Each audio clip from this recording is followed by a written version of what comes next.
नमस्कार महाराष्ट्र के श्रोताओं, महाराष्ट्र के दोस्तों का बहुत अभिनंदन, स्वागत महाराष्ट्र के साप्ताहिक मौसम पूर्वानुमान के इस बुलेटिन में। 17 अप्रैल से 23 अप्रैल के बीच महाराष्ट्र में कैसा रहेगा मौसम, इसकी चर्चा करने से पहले एक बार डाल लेते हैं नज़र अब तक प्री मानसून वर्षा के आंकड़ों पर। आपको बता दें कि महाराष्ट्र वैसे तो मानसून सीजन में काफ़ी अच्छी वर्षा वाला राज्य होता है, जहां बहुत व्यापक वर्षा होती है। विदर्भ, मराठवाड़ा और मध्य महाराष्ट्र, कोंकण, गोवा सबसे ज़्यादा रेनिएस्ट क्षेत्र होता है, मुंबई समेत। लेकिन प्री मानसून सीजन में कोंकण, गोवा में बहुत कम बारिश होती है और मध्य महाराष्ट्र तथा मराठवाड़ा और विदर्भ में अपेक्षाकृत कोंकण, गोवा से ज़्यादा वर्षा होती है, लेकिन बहुत ज़्यादा बारिश नहीं होती है। लेकिन आंकड़ों पर एक बार नज़र डालते हैं। यहाँ पर 1 मार्च से 16 अप्रैल के बीच आप देख सकते हैं विदर्भ में सामान्य से 23% ज़्यादा, लगभग 17 मिलीमीटर वर्षा रिकॉर्ड की गई है। मराठवाड़ा में 12 मिलीमीटर बारिश हुई है, जो सामान्य से 27% ज़्यादा है। और मध्य महाराष्ट्र में 143% ज़्यादा, 16 मिलीमीटर वर्षा रिकॉर्ड की गई है। और कोंकण, गोवा में 1.7 मिलीमीटर वर्षा हुई है, जो सामान्य से 1% कम है। तो लगभग 2 मिलीमीटर के आसपास वर्षा कोंकण, गोवा क्षेत्र में इस दौरान दर्ज की जाती है। और अब हम बात करते हैं आने वाले दिनों में संभावित मौसम के बारे में महाराष्ट्र के ऊपर। महाराष्ट्र में इस सप्ताह ज़्यादातर जगहों पर मौसम मुख्यतः साफ और शुष्क रहने की संभावना है, चाहे वो विदर्भ का नागपुर, भंडारा, गोंदिया और वर्धा का क्षेत्र हो, यवतमाल हो, अमरावती या चंद्रपुर, गढ़चिरौली हो, या फिर मराठवाड़ा में जालना, हिंगोली और उस्मानाबाद, बीड, परभणी, लातूर, नांदेड़ का क्षेत्र हो, और या फिर मध्य महाराष्ट्र और कोंकण, गोवा के क्षेत्र हों। मध्य महाराष्ट्र और कोंकण, गोवा में लेकिन कुछ स्थानों पर वर्षा की गतिविधियां हो सकती हैं, क्योंकि अरब सागर में कुछ हलचल मौसम में बढ़ रही है। और जो मौसम में हलचल बढ़ रही है उसका प्रभाव कर्नाटक, गोवा और केरल के तटीय इलाकों पर दिखेगा। तो उसका कुछ इम्पैक्ट, कुछ प्रभाव दक्षिणी मध्य महाराष्ट्र और कोंकण, गोवा के दक्षिणी हिस्सों में कुछ स्थानों पर हमें दिख सकता है आने वाले दिनों में।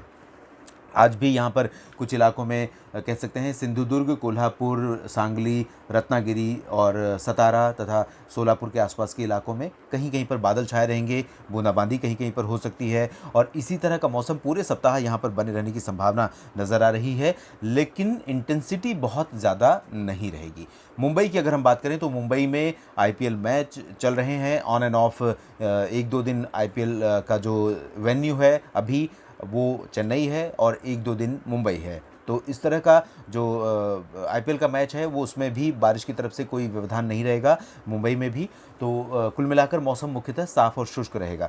लेकिन क्योंकि कोस्टल रीजन है मुंबई, तो यहाँ पर कम टेम्परेचर में भी 35 डिग्री सेल्सियस तापमान में भी अगर उमस बढ़ जाती है, क्योंकि सी ब्रीज होती है, तो ऐसे में काफ़ी अनकंफर्टेबल मौसम हो जाता है और बहुत ज़्यादा स्वेटिंग होने लगती है। तो खिलाड़ियों के लिए काफ़ी मुश्किल भरा समय हो जाता है। वानखेड़े स्टेडियम में खिलाड़ी वैसे तो दर्शक नहीं आ रहे हैं, क्योंकि कोविड के चलते बिना दर्शकों के ही आईपीएल का आयोजन इस बार कराया जा रहा है। दर्शक घरों से ही इस टूर्नामेंट का आनंद ले रहे हैं, लेकिन खिलाड़ियों को काफ़ी मुश्किल हो सकती है और जो एडमिन स्टाफ है और अंपायर्स हैं उनको काफ़ी मुश्किल हो सकती है। पसीना ज़्यादा हो सकता है, बहाना पड़ सकता है ग्राउंड पर, लेकिन बहुत ज़्यादा विषम स्थितियाँ नहीं होंगी।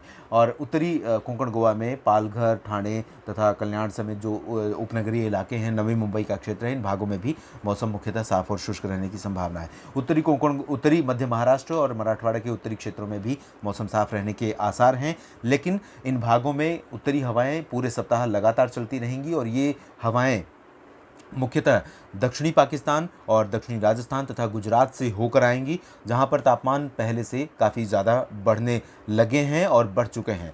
तो यहां पर बढ़ते हुए तापमान की गर्मी जो है हवाओं के साथ मध्य महाराष्ट्र और उत्तरी कोंकण, गोवा पर भी पहुंचेगी।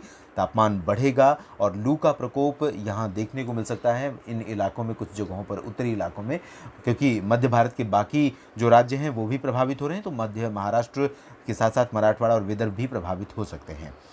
तो कुल मिलाकर इस सप्ताह बारिश की संभावना महाराष्ट्र के ज़्यादातर इलाकों में नहीं है। मुख्यतः मौसम साफ रहेगा, लेकिन गर्मी बढ़ेगी। महाराष्ट्र के लिए साप्ताहिक मौसम पूर्वानुमान के इस बुलेटिन में अभी इतना ही। आप बने रहिए इस चैनल के साथ। मौसम की हर हलचल पर, मौसम के हर बदलाव पर मैं रखूंगा नज़र और आपसे साझा करता रहूंगा जानकारियां, और साथ ही साथ मानसून से जुड़ी जानकारियों के बारे में भी आने वाले दिनों में जल्द ही हम चर्चा करने वाले हैं। इसके लिए भी आप हमारे साथ बने रहिए। अगर आपने अब तक इस चैनल को सब्सक्राइब नहीं किया है तो ज़रूर कीजिए, बेल आइकन पर क्लिक कीजिए ताकि नोटिफिकेशन हर वीडियो का मिलता रहे, और अपने दोस्तों के साथ, अपने लोगों के साथ इस वीडियो को ज़रूर साझा कीजिए। धन्यवाद।